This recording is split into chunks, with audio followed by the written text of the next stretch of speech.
Alright guys, happy Australia Day! Happy double pay! And happy double demerits!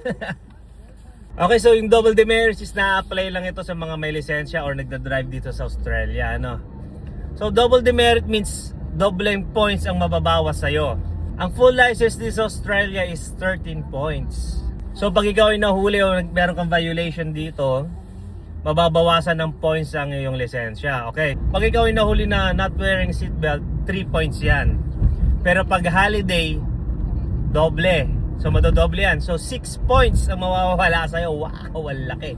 Halos nakalahati na kagad yung lisensya mo. So 13 points minus 6 points is 7 points. At ang pinakamasakit dyan ay after 3 years mo pa siya makukuha bago siya mag-refresh. Alright, kung 7 points ka, after 3 years wala kang ibang huli, swerte mo pag hindi ka walang huli or behave ka. After 3 years bago siya maging 13 points ulit. At bago ko pala makalimutan ng lahat, may multa pa yan na $410. Wow! 410. Depende pa yun kung tatlo yung hindi naka-seatbelt, mas tataas pa. Happy Australia Day! And drive safely.